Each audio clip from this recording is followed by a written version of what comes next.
final installment on how I refinish this neck for this guitar. I decided to use a different finish. As you can see, it's really glossy, it's really nice, it's smooth. This stuff will not ever get slick like poly does, or sticky like poly does. It always stays slick, at least in my experience it has. It gives a really nice gloss shine finish, but doesn't have the downside to poly, so of getting sticky. It's a little bit different finish than what most people tend to think of when they think of guitar necks, but it works really, really good. I'll show you how I put it on. I'll also show you how I got the stain finish on this, the stuff that I used on it. I did get a little dark where the end grain shows on this, and at first it was darker than I wanted it to get, but the more I looked at it, I decided I really liked it, so I made it even darker yet. So you can see obviously that it doesn't show up, or it's not very smooth in the finish around the end grain areas, but as I said, the guitar that I'm putting this on kind of has a bit of a blotchy look to it already anyway, without even having any finish on it. So I kind of like the way how this is going to look on that particular guitar. So I decided to go with it, make it even darker, or worse yet, I guess, as some people would say. But I liked it the way it is, and I made it particularly to be just like this. So what I used for the stain on this, after taking all the yellow off of it, the stain that I used is it's a trans tint,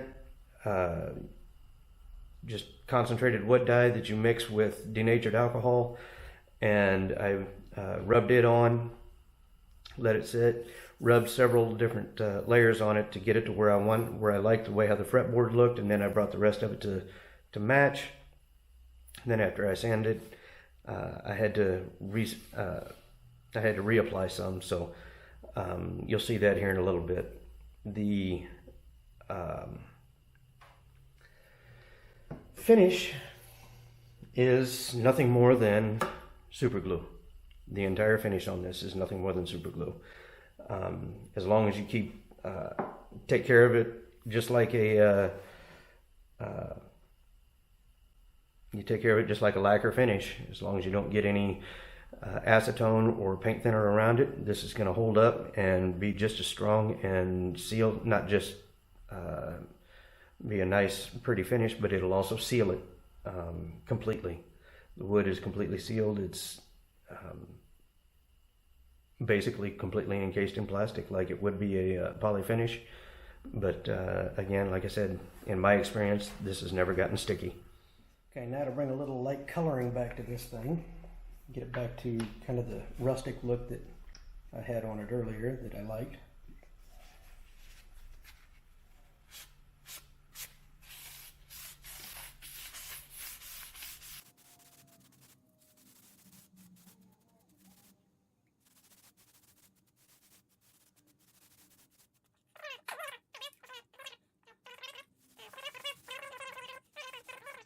A couple things before I start on this that I need to put out as a disclaimer. First, this works for me, it works well for me, I like using it. Second, if you're going to do this, make sure you are in a well ventilated area. Make sure that you are wearing a mask of some sort, whether it's a C95 or an N95 mask or a paint respirator. I normally wear my respirator when I'm doing this. And use a fan to blow some air across this and get it away from you, because it'll make a pretty potent nastiness. So when I do this, I like to get a fan moving a little bit of air across. It doesn't have to be a whole lot, just enough to keep it away, because the fumes will get up into your face. Even with a mask on, if it gets into your eyes, it'll make your eyes burn.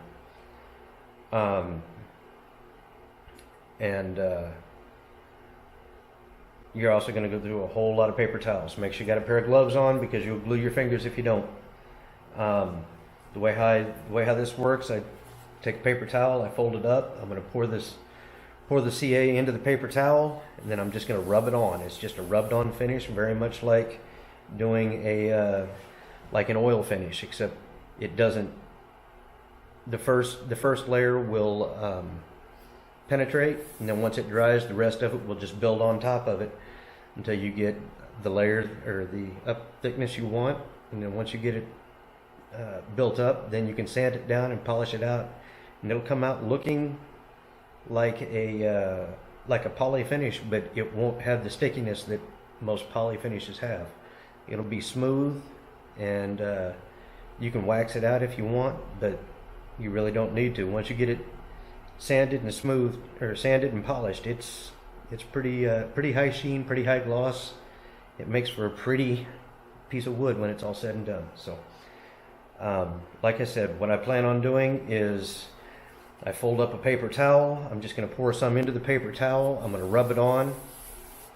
After it's rubbed on, I'm going to stand back, I'm going to let it dry, and then I'll come back a few minutes later, because it only takes a few minutes for each coat to dry. And then once it's dried, I'll come back and give it a nice sand and a wet sand if need be, and get it down smooth to where it would be comfortable and easy to play.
Right now you can start to see that we're getting a little bit of shine to this thing. We're starting to get some gloss look to it, and it's getting really, really smooth. But there are a few rough spots on here, so I can feel a rough spot right through here, and it kind of ties into this other one that's right up here. So at this point, it could be, you could go either direction. You could add some more to fill it in a little bit more, or you can smooth it out. I like to smooth it out and try to keep things prepped for each level as I go. So what I'm going to do is I'm just going to take a little more 400 grit sandpaper again, and I'm just going to hit these rough spots and try to smooth them out a little bit more, so that when I put my next coat on, this will be smoother and it'll lay out more evenly, and will just make it easier for me to do my final sanding and polishing later. So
All right, so now that we have gotten quite a few coats of the CA glue on this, today we're going to give this a light sanding on the fretboard side, and then we'll flip it over and we'll give the back a light sanding with a little 600 grit. I don't know if you can tell the difference in the sound, but it's fairly smooth on the headstock where I've sanded it before, as opposed to the rough finish that I've got in a lot of places on the fretboard. So I'm going to knock all of this down. I'm going to smooth this out, probably give a couple more coats of the CA glue on the fretboard side. The back, I think, is just about where I'm going to want it to be.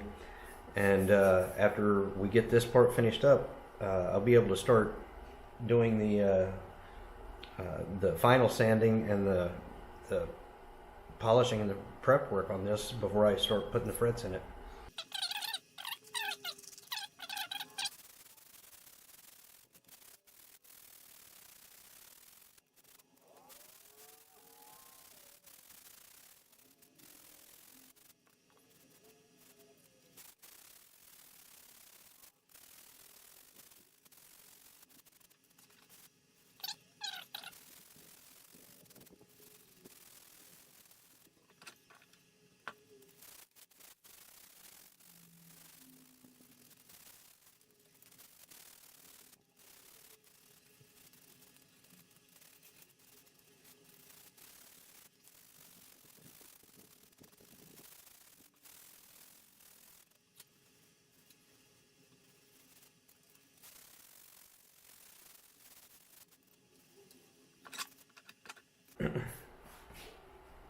All right, now that I've sanded the fretboard down, you can see, I don't know if you can see it in the screen or not, but each one of these, all the dust from this that I knocked off of this is now getting caught in the fret slots. So I'll go back through and clean the fret slots out again.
The next step of this job is to go on ahead and start sanding this down. We have about, I don't know, 12, 13, 11 or 12 or 13, somewhere around there, coats of CA on this. And you can see it's already starting to get shiny, but it's still kind of rough feeling. So I want to make this as smooth as a piece of glass at this point. So what I'm going to do is I'm going to sand it. I've already touched up the sides here, so that's sealed. It's going to be ready to go in the guitar when I'm done. But what I'm going to do to start is I'm going to sand this neck with a little 600 grit, then some 1200 grit, then some 2000 grit. And then I'll take some rubbing compound, some automotive rubbing compound, and I will rub this thing out almost like burnishing it. And when I do that, you'll be able to see this thing just start to gloss up and shine up, and it will turn out looking like it's finished in poly.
You can do this with a microfiber cloth. You can do this part with a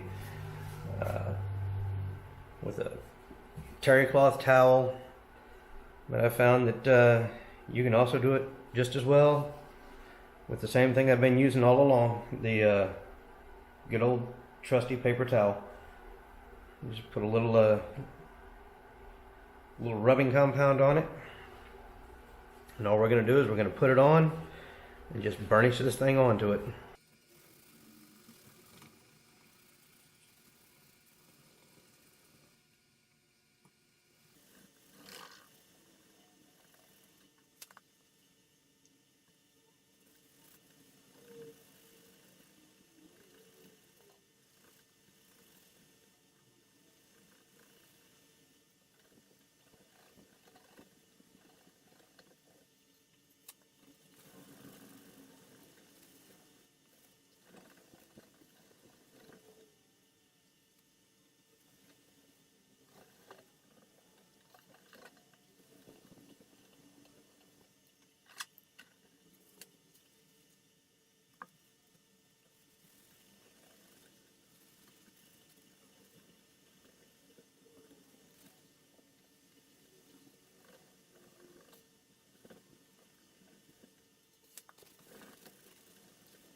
Not too bad.